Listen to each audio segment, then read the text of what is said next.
Ce projet Boukine Bassoumé, financé par PRM, je pense que c'est des Américains, par le biais du CRS de Ziguinchor, qui nous ont apporté un projet, le projet qui s'appelle Boukine Bassoumé,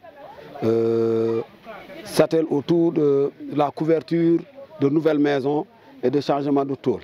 Mais aussi il y a un volet social, c'est-à-dire la formation de la population par rapport à la coexistence pacifique.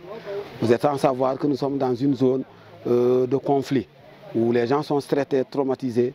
Il va falloir gérer les humeurs. C'est en ce moment-là qu'on nous a apporté un autre volet social. Mais il y a aussi un volet économique qui s'appelle SILC. Je ne sais pas si c'est un mot anglais, mais c'est pour l'épargne locale. Là, et aussi, il y a un volet dans le volet construction, il y a les 22 maisons, nouvelles maisons qu'on nous a couvertes, plus 6 maisons où on a changé les tôles, plus 28 latrines, parce qu'au total, il y a 28 maisons qui seront impactées par ce projet-là. Donc, c'est un projet que nous jugeons vraiment très important pour la population de Brindiago. Parce que au début, c'était une zone où les gens étaient impactés par ce conflit-là. Certains avaient bougé, certains sont revenus, mais qui cohabitaient avec leurs parents. C'était la promiscuité.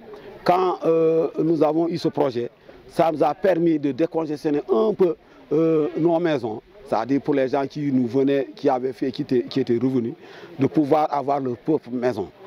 Le volet là, je pense que c'est un volet très important. Le volet sanitaire, il n'y a pas tellement de latrines. On nous a amené des latrines améliorées. C'est-à-dire des latrines où soit c'est surmonté de chaises anglaises, pour si la famille a un vieux ou en tout cas quelqu'un qui est handicapé, c'est pratiquement 14 latrines qui doivent être surmontées de chaises anglaises. Et là, vraiment, la population de Brindiago apprécie à sa juste valeur ce projet-là. Les gens sont très contents. Et ça a contribué même à une certaine cohésion sociale. Parce que ça nous a permis d'amener ce que nos parents nous avaient appris, c'est-à-dire la solidarité. Aujourd'hui, la maison qui est derrière nous, la maison du regretté Ansou. Ansou, en décembre, bon, il était un peu malade, mais quand même, il pouvait en tout cas vaquer à quelques occupations.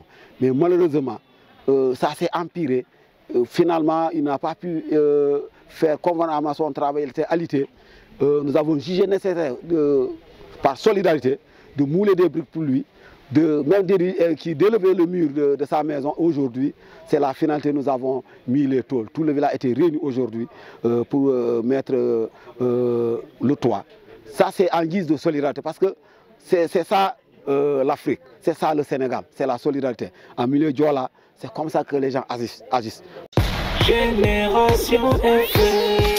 Generation FM, the best radio. Génération FM.